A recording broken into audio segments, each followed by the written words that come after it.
We only have the 9,000 line working. So at the break, when Sherilyn goes off, then we'll do something different and bring in Christine on that one. We're going to have Christine Muller coming in on the second part of the hour. So let's get, with no further ado, this is Mark Westwood on KCA 1050 AM, 106.5 FM, Community Crossroads. Today it's Yucaipa Crossroads because this is a city of 57,000 people that's at the crossroads.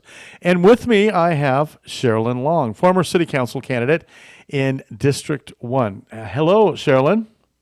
Hello, Mark.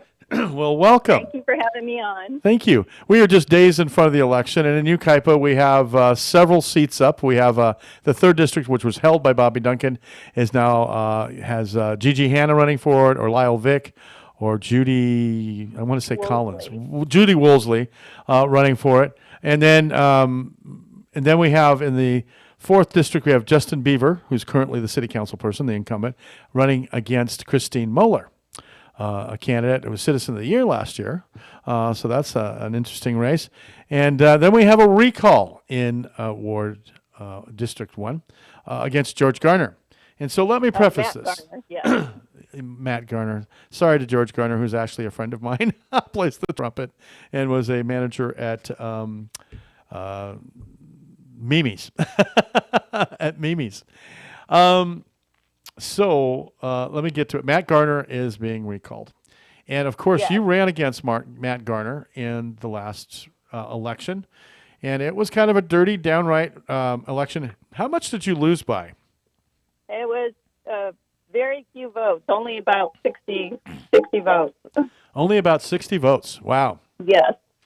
Very, very close race. He spent a record over $37,000 for his campaign. Wow. I believe it was a record for Yucaipa, and now we know why he spent so much money to get on the city council. Hey, Sherilyn, are you on speakerphone by any chance?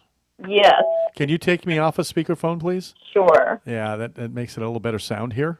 Okay, sorry about that. A little better, maybe a little bit better. So go ahead. Is that better? It's better, yes. So go ahead and tell us, can complete your thought, what you're saying. I apologize. So he spent a record $37,000 for his campaign, largely funded by outside interests. Mm-hmm. And his recall is the same way. He has amassed over $80,000, 95%, which have come from outside developers and investors, and only 1% of that $80,000 is coming from within Yucaipa, from his own district. Wow.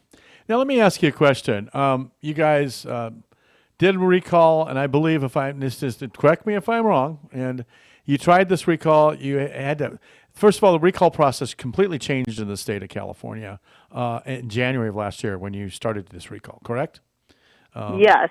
So it used to be. Yes, a new law was passed that there was a loophole in the recall system, and so the city clerk actually sued the citizens who brought forth this recall. Yeah. So what happened in the state of California? They said no longer would it be like we've had recalls before, where you remember them on your ballots, folks, where you had should this person, this candidate, this office holder be recalled, yes or no, and if he is recalled or she is recalled, then there is a list of candidates you could choose from. Should this person replace them? Should this person? That's no longer allowed now. Now it is an up or down recall. And then once that happens, then the remainder of the body, whether it's a city council or something else, now votes to either appoint or have an election, correct? Yes. So they would have to hold a special election, or the remaining council will appoint to replace that seat. And so Yucaipa is like one of the first out the gate of this. We are recalling him. He approved unlimited campaign donations in favor of political action committees and developers and investors, and pretty much then controlling our elections by the amount of money that's been funded to send out mailers and emails and a lot of campaign material and silenced the citizens that way. Yeah. He also voted to increase our trash fees 22%. Mm-hmm. And the trash company is a major donor to his campaign. So I want the people to understand how the genesis of this happened first. We got time here.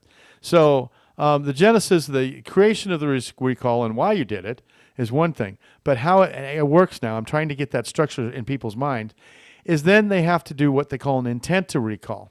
And it's a percentage of the total amount of voters that voted in the last election. In this case, this magic number was like 193 or 94 people had to sign a petition. Is that correct? Yes. 194. So the intent to recall, we had to collect signatures that we wanted to bring forth. And so those 197 citizens signed the intent to recall. Not the recall, but the intent to recall. To the city clerk. Right. Now, the city clerk objected to some of the languages that was used in the first attempt to the intent to recall, not the recall, but the intent to recall. And she objected, and so they created what they called a SLAP lawsuit, which is a strategic lawsuit against public participation, whereby they sued the 197 people, senior citizens, little old ladies, people in mobile home parks, people in Yucaipa in that district who signed that and exercised their constitutional right to sign a petition. They sued them each individually and had them served at their houses via subpoena to show up at this court case, correct? Yes, that is correct. Okay. And what city sues its own citizens exercising their constitutional right to recall? So then there was a judge, and I don't remember his name, but it went in front of the judge. And what they did was the city clerk said, we are not going to accept one single signature on the recall if you start circulating the actual ballot or the actual petition to recall, which you needed to get about 1,300 or something, I don't remember that number, signatures. That if you do that, well, I'll reject all the signatures. So you had to wait for this court process to go through the courts. And of course, the courts are pretty slow. So this is kind of... the intent was to delay the recall Yes. long enough so that Matt Garner could vote on the wine country specific plan. SLAP lawsuits. And a lot of the developers of that wine country specific plan had donated to his campaign. Right. So they, in essence, used the loophole in this new law to delay the recall so that he could vote for this wine country. And they hired an Orange County lawyer, paid for it with city funds, taxpayer money. Yes. So they're using taxpayer money to sue the taxpayers themselves. And so this they called him Slap Happy Harrigan or something like that from Orange County, the lawyer, suing, and they had these citizens served on Father's Day. They had them served on the 4th of July. They were knocking on their doors at 10 o'clock at night, serving them. And, just kind of generally scaring these citizens with this SLAP lawsuit. And so the judge came down and finally said, you know what? The time clock is worn down. Congratulations, you did that. But then in his issuance of this, he said that it was a violation of basic constitutional rights, I believe. Correct me if I'm wrong. Yes. For citizens not to be able to sign a petition against their elected people. Is that correct? So we won that lawsuit, the anti-SLAP. But the city came out. He said it was a waste of city funds and it was a waste of time, the court's time. And so with their highly paid proceeded to let me interrupt you for a second because I got to get this narrative out. With their highly paid public information officer that Chris Mann hired, Chris Mann also hired the city clerk, this highly paid, good-looking, charming public information officer who kind of wooed a couple of female reporters at the Inland Sun and the Redlands Daily Facts, came out and said that you guys lost it, and they printed that in the papers. But that wasn't the truth. Is that correct? No, absolutely not. We won the anti-SLAP lawsuit. Exactly. And so you won that. But the public doesn't know. They actually won that because they were, I don't know, what do you call misinformation that's put out to the public and you know that it's not true? Would that be kind of a lie? Wouldn't that what you call it? Absolutely. Wouldn't that be called a lie? So the very thing they're sending out in flyers and mailers claiming that we did not is actually the truth, and we're posting the truth and the documents and the judgment from Judge Sachs on our website. So Sounds if you want kind of the dirty. truth, check out saveyukaipa.org. All the documents are there. SaveYouKaipa.org. Yeah. Substantiate the truth. And, so then the judge issues this. Then there was this grand jury investigation. Correct? Yes. And the grand the jury. San Bernardino civil grand jury, because there were so many complaints about what was happening at Yucaipa City Hall, they decided to investigate. Funny how they don't mention that on the political mailers. That there was a grand jury that indicted them for this and said, you need to have somebody monitor what you're doing. Is that correct? Yes.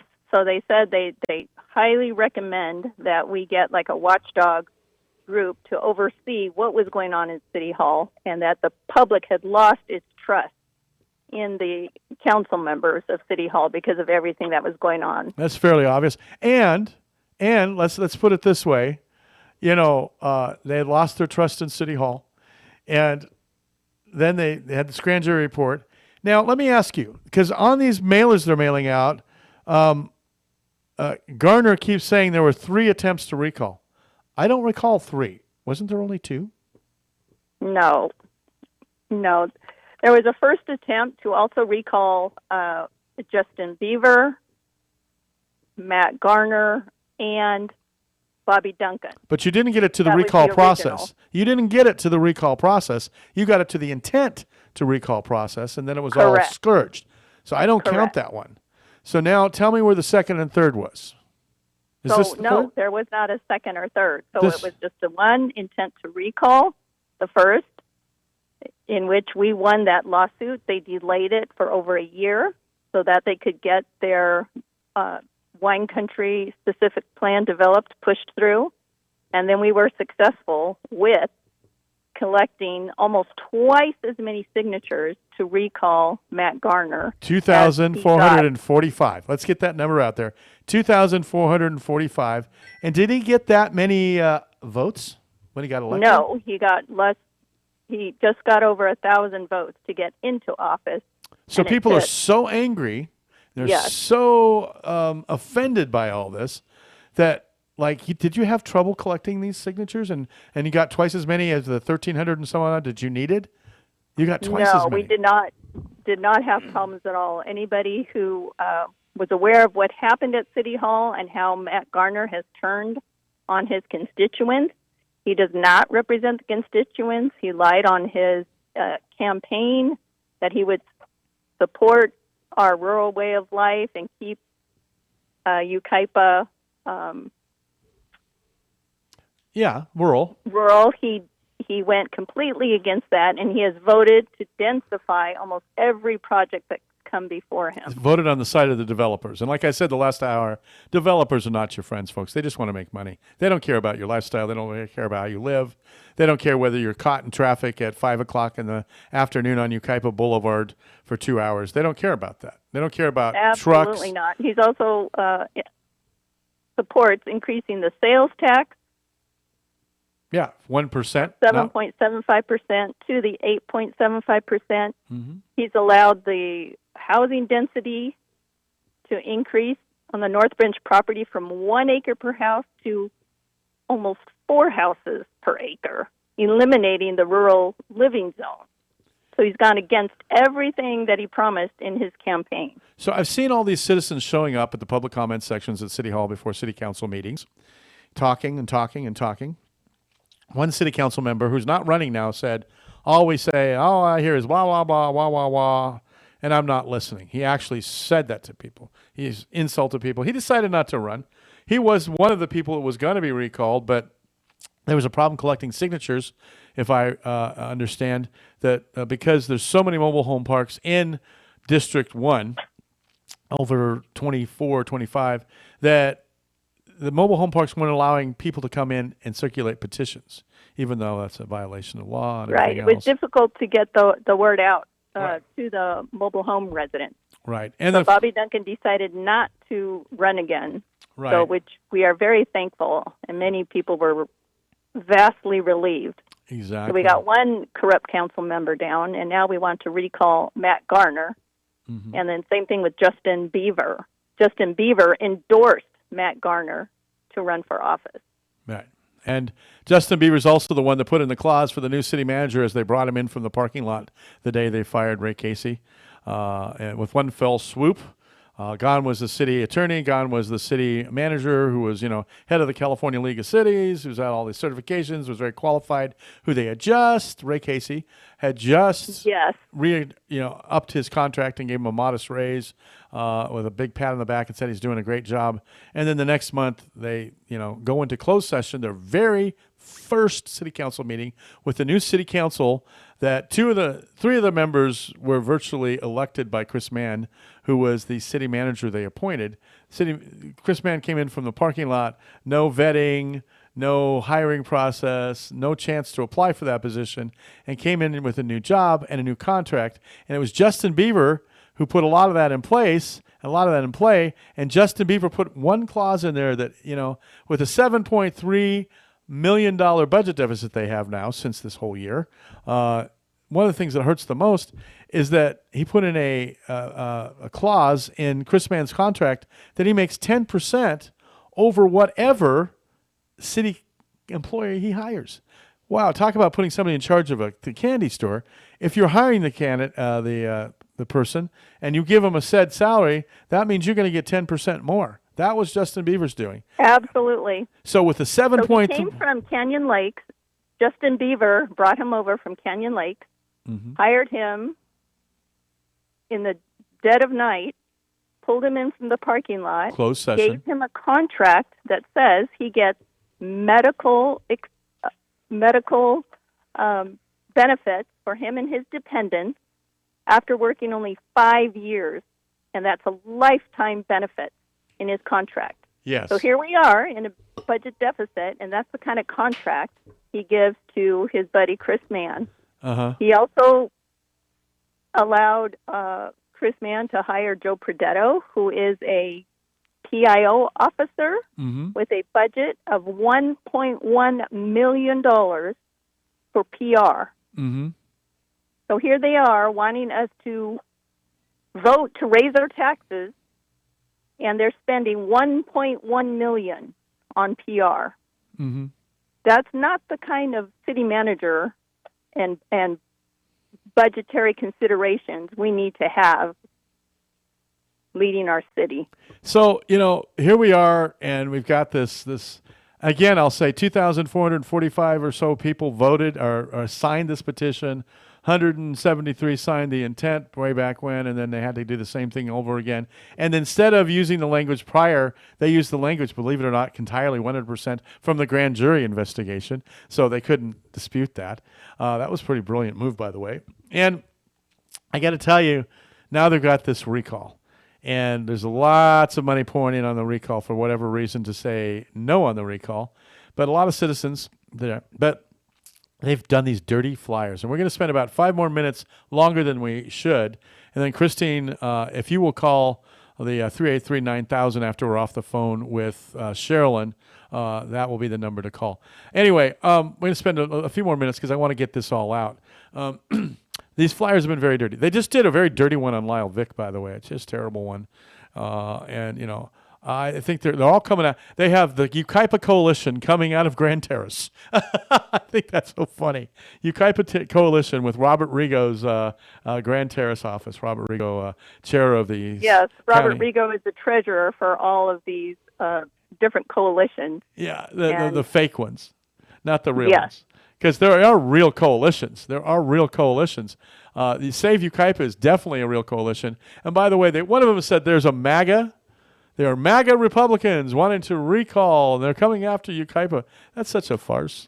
And then he flips around. So, yes, during his campaign, he claimed to be a Democrat, being supported by the Democrats. And then he also claimed to be a Republican, being supported by Republicans. And he did the same thing. So he's pulling the same kind of campaign now for the recall. Same Robert Rigo playbook. The Republicans stating one thing, and to the Democrats stating another. Same Robert Rigo playbook. Lies and same old antics. Same coming Robert from the Rigo Garner playbook campaign. and the same Robert Rigo playbook for the Yes on S people, which is heavily funded by the firefighters and law enforcement that are afraid of losing their jobs.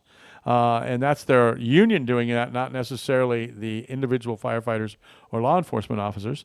And you know what? And Measure E, by the way, we're going to get into that in a minute. Measure E was the prior predecessor to Measure S. Same deal, same show. Money just goes straight into the general fund. A 1% sales tax increase. And I can go off on that, but we want to stay on this because we're talking about the recall here.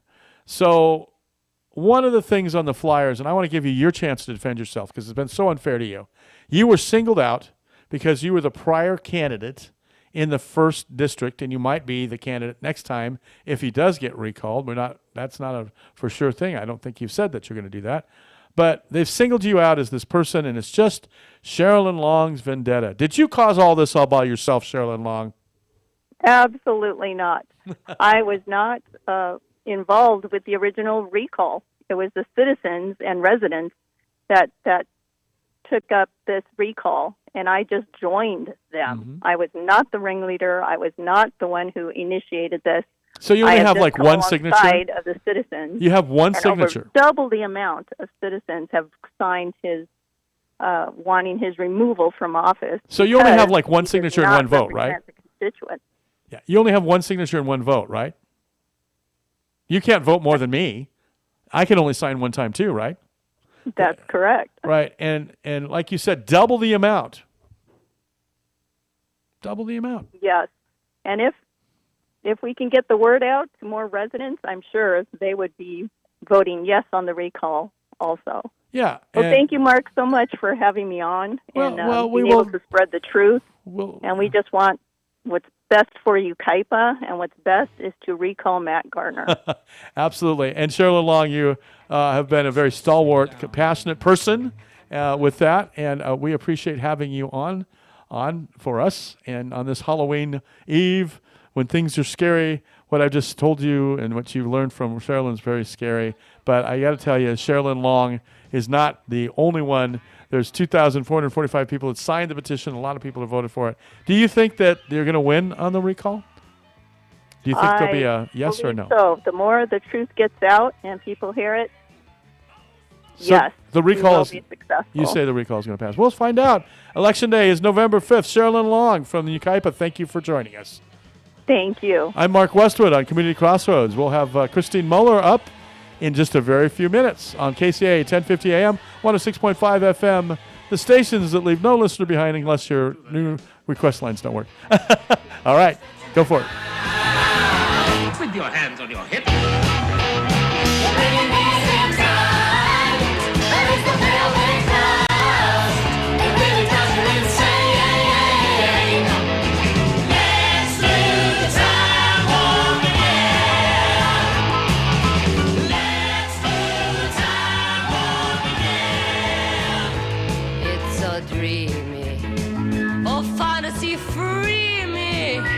So you can't see me.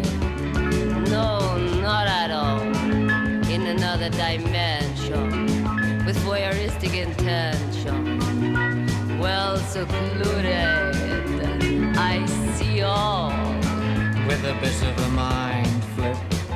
You're into the time slip. And nothing can ever be the same. You're spaced out on sensation. Like you're under sedation. Let's do time warp again. Let's do time warp again. Well, I was walking down the street just to having a thing when a snake in the guy gave me an evil wing. He shook me up, he took me by surprise. He had a pickup truck and the devil's eyes. He stared at me and I felt a change. Time and nothing. Vote no on Measure S. Just 1%. 1 is the loneliest number that you'll ever see. It's a 1% pay cut to everyone.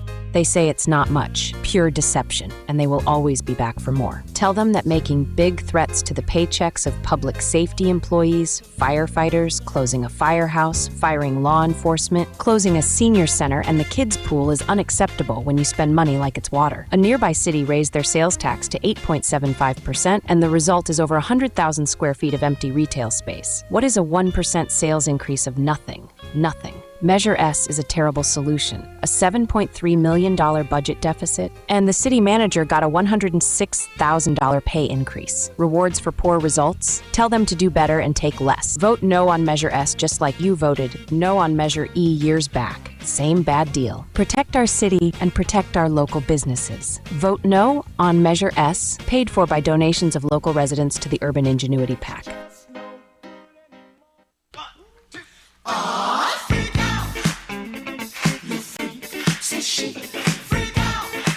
KCAA 1050 AM 106.5 FM. I'm Mark Westwood, Community Crossroads. Today it's Yucaipa Crossroads, a community that's at the crossroads. And we've had Gigi Hanna on at 2 o'clock. We just got done with Sherilyn Long. It is Halloween. Happy Halloween to everybody. We're going to do this and get you out to trick or treat with your kids in Yucaipa or wherever you are. Trick or treat safely. It's a pleasure and honor right now. I have another city council candidate who's running against Mayor Justin Bieber, the incumbent. I'd like to welcome Christine Muller. Hello, Christine. Hello. Thank you so much, and happy Halloween to everybody. Happy Appreciate Halloween. being on, Mark. Yeah, we just got 5 days left into this election, and so a lot of people are just starting to get their ballots and trying to figure it out, and they want to know who Christine Muller is. So, Christine, can you give us just a quick little introduction of who you are and how you came here? Sure, I'd be happy to. I am a longtime resident, over 30 years. I'm a local equestrian. I'm also a real estate broker. I have 2 children that I raised in Yucaipa and through the school district. And I've been involved in City Hall for probably over 25 years. I've been on several committees, and that's how I first got involved by being asked to the Trails and Open Space Committee probably about 25 years ago, and I'm still on.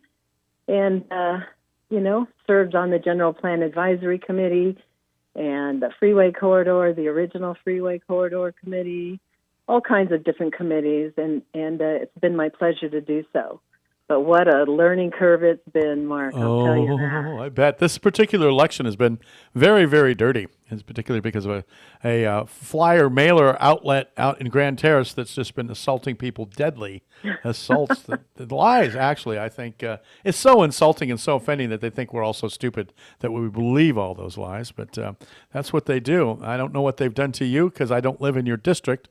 But I know what they've done in the recall. And nobody goes unscathed. I heard you mention Lyle Vick, and he was the first to get hit, and I was the second. But I hate to tell you this, or I hate to even even say it, but it's amazing that it's come to our little town.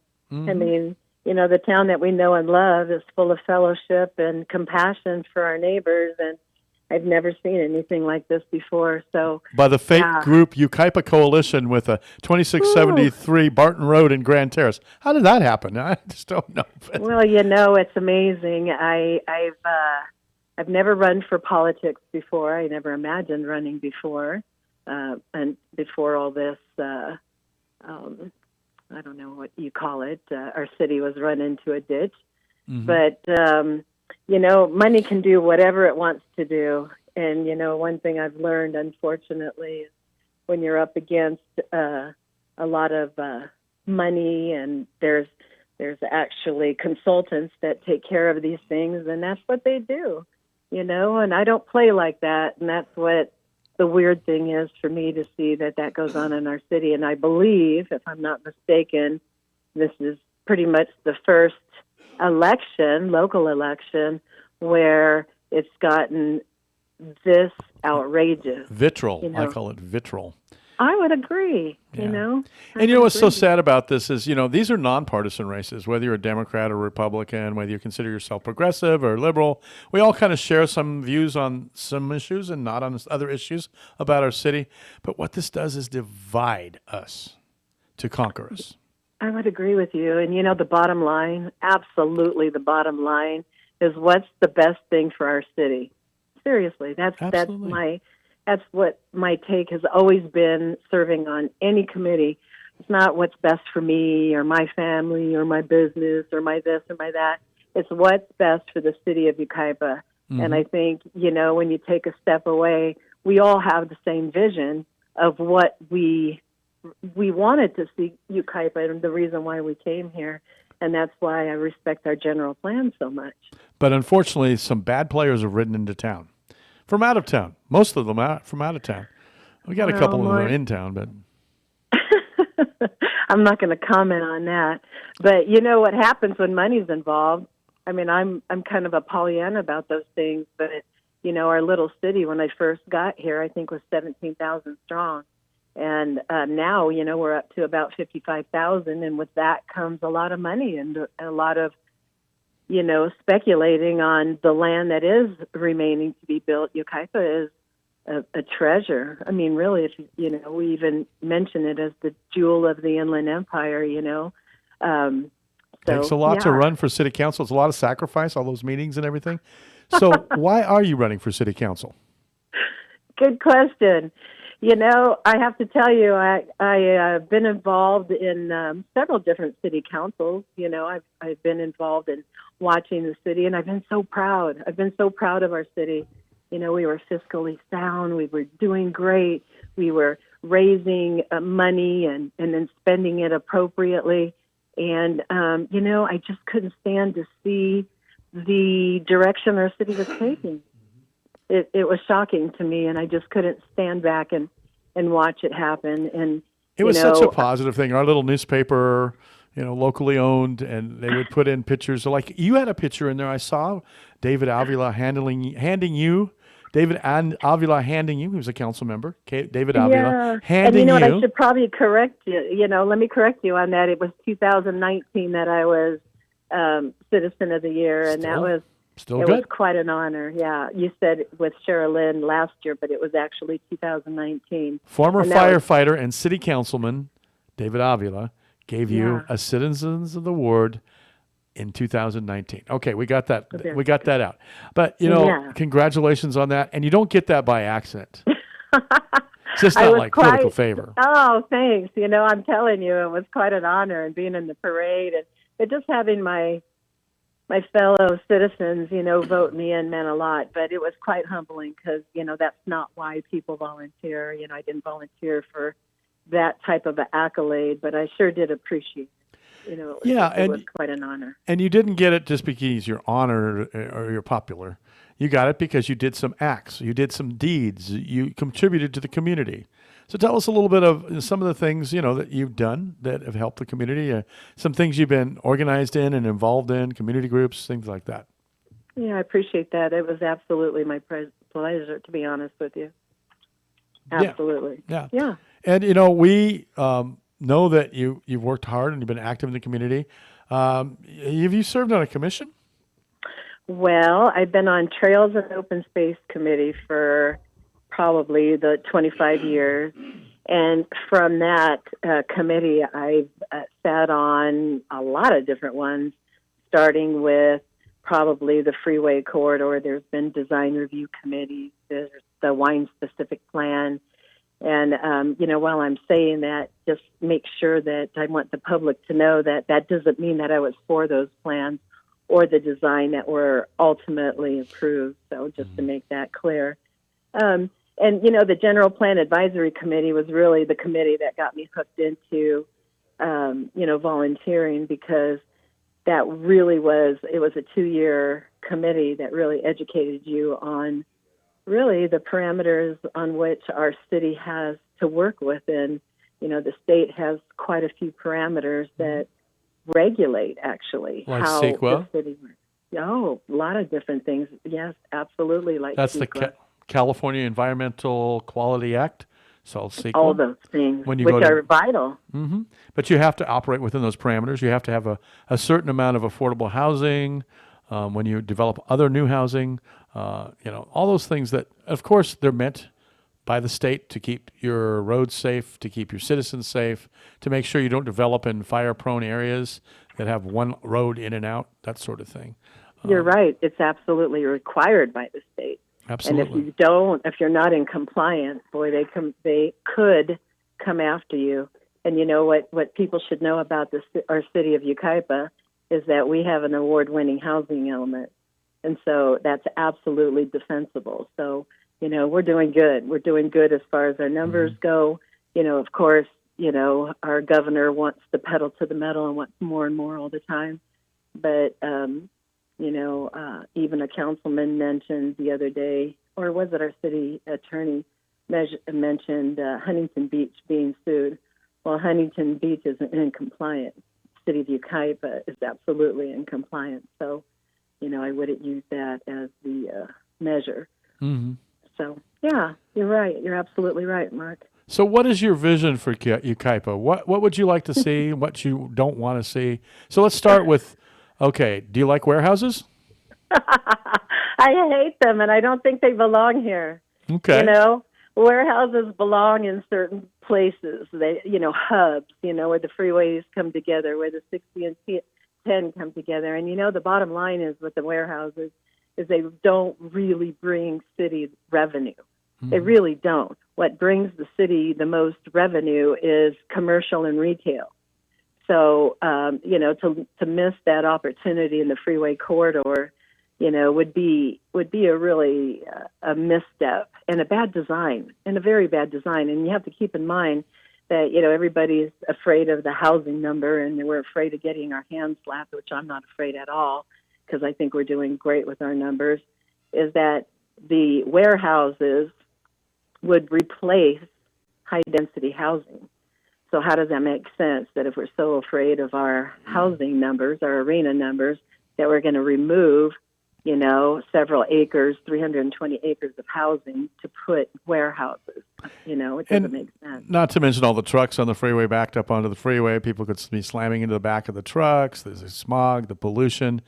Mark, look what's going on now with the pumpkin patch. I mean, we all love the pumpkin patch, no doubt. But look what it does to our lifestyles. I mean, who would have thought that, up to almost a mile away from the pumpkin patch that they have auxiliary parking, and that the freeway would be backed up, our off-ramp. But, it's kind of like it's turned into a backdoor amusement park. We almost have a magic mountain there. But yeah, you're right. I would agree with you there, but, there's things that make sense and there's things that don't make sense, Right. You have to start with a good design. So we covered warehouses here. How about, I think, and here's my opinion. I moved to Yucaipa 21 years ago. And one of the charms of Yucaipa when I made the decision to buy my house was, this is so rural. It's so beautiful. There are open spaces. There are actually horses on the street. I moved there for it to be rural. I didn't move to Pomona. I didn't move to New York City. I didn't move to Los Angeles. I could have moved to those cities, and I could have, lived in a high rise and walked down on the street, and there'd be, 20,000 people walking down the street. I didn't want to live in that kind of a community. So I'm kind of, just to let you know, against high density housing. What do you think about high density housing, and what's your statement on that? That's a very good question, and that's a big question for, particularly everybody in the state of California. But housing has always been, a big issue. But I would say that high density housing, years and years ago when they required high density housing and it started being mandated, that city council at the time did a field trip. And the field trip they took, they looked at all different kinds of high density housing in surrounding cities. And what they decided was that if they had to do high density housing, that they determined that they should gear the high density housing towards seniors because it would bring with them less high maintenance things like police and those type of things.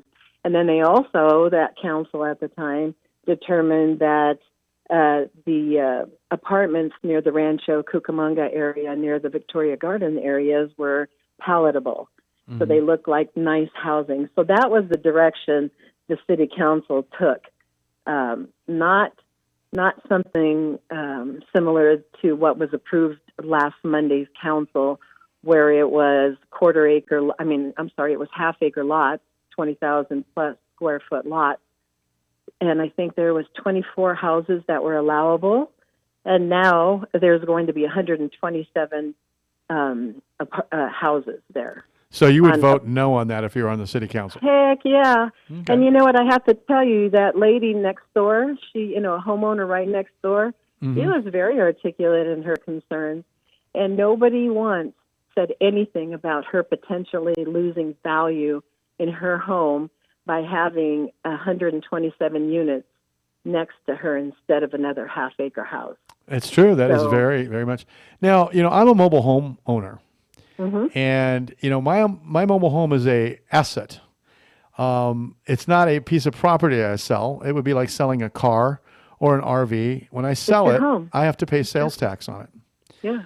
And so, for a mobile home owner, Measure S, which is on the ballot right now, people are voting on it, for a 1% increase could cost me thousands of dollars. Did you vote yes for Measure E, which is similar to Measure S, which is, a 1% tax increase way back then? Everybody rejected it, only got 30% of the vote. Did you vote yes or no on Measure E? You know what? I have to tell you, I like everybody else, had a problem with the general fund. I did. I had a problem with the tax going into the general fund, just like it is in Measure S. And that's why Measure E didn't pass. The problem was that the city decided that they would go with the route that they're taking and putting it in the general fund because they have to have a smaller percentage of voters pass it. Yeah. And so the voters hated it, and they said, no way, we're not going to do that when it goes into the general fund and you have total control over it. Now, Measure S does the same thing, Mark. It says that it's earmarked for this and it's earmarked for that, but it also states that it goes into the general fund. Yeah. And, there's so much spending happening at City Hall. It's gotten out of control. Like you said, we used to have a very fiduciary, very fiscally responsible, sound city council. And we know that revenues ebb and wane. But they put this thing on, and I was just talking to Gigi Hanna, who's a candidate, and she was talking about, had they put this not in the general fund, had they said, okay, if revenues go and restore back to where they were, which, revenues from the state are always about 8 to 10 or 11 or even sometimes a year behind with, the rises in inflation and sales tax being collected. There's going to be a glut, I believe, of sales tax coming back into Yucaipa that was kind of lost during the pandemic and times like that. So had they said, hey, if the revenues go back to a certain percent, then that 1% will fall back down to 7.75%. I would support that. I think that would be good. What do you think about that? That's kind of a hard question because, I remember even in conversations when Measure E was going on, we knew that the sheriff and CAL FIRE were going up annually. We knew that. And so we knew that, we had to have resources coming in to cover that. And that was the impetus for Measure E. So we knew those things were coming. I had a discussion. I'm not going to name who it was, but I had a discussion with a former city councilman earlier today who happened to call me about something else. And he was talking about, I said, how did it go from February being $2 million budget deficit, which is bad enough, to $7.3 million budget deficit in like less than 5 months? And, how do you not get a grip on what your figures are? Is it 2 million or is it 7.3? And he says, that's real simple, Mark, and I'll tell you why. I don't know whether you know this or not, and I don't know whether this is completely accurate. This is hearsay. But that the city council lent $4.3 million to a wine country developer, and the developer defaulted, and now they're trying to collect the money back, but that's out of the city budget, and it's just a big cover-up. Have you heard that?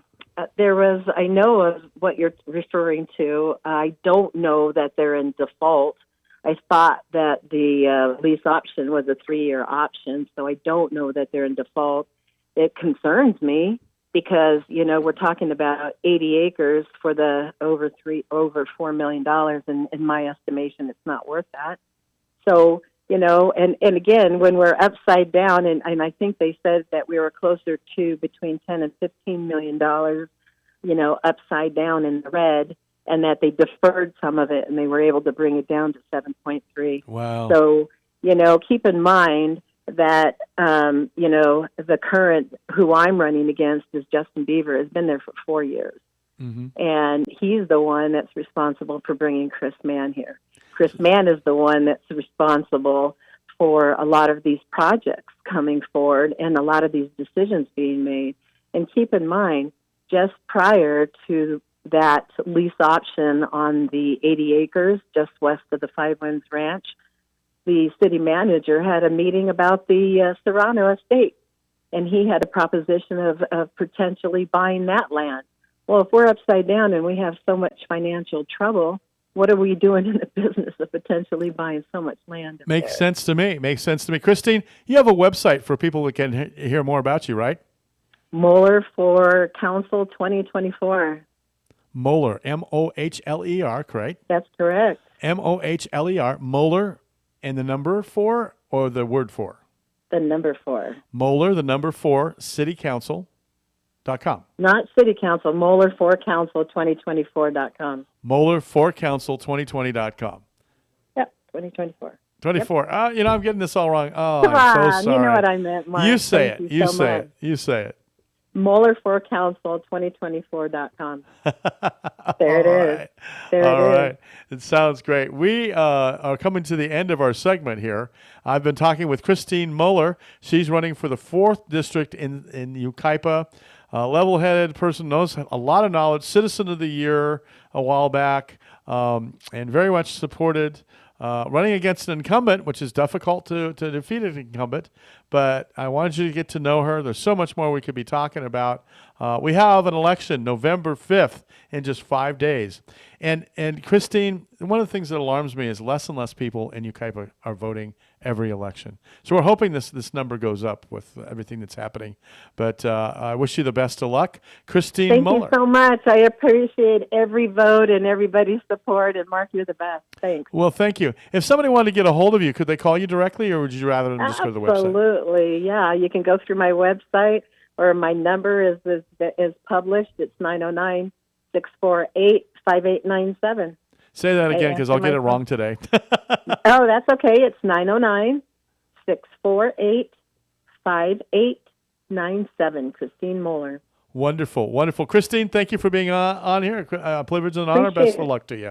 Thank you so much, Mark. Appreciate it. Thank you. Mark Westwood, KCAA 1050 AM, 106.5 FM, finishing up his first show in the new studios. I'm going to step aside. We're going to play some Halloween music and get ready because we only have one request line going on right now, one caller line going in right now, and I believe that Rob Starr from Water Zone is waiting to get on.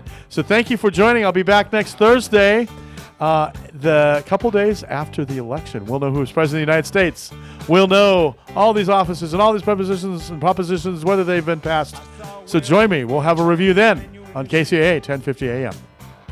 Walking through the streets of Soho in the rain. He was looking for the place called Lee Ho Fooks. Gonna get a big dish of beef chow mein.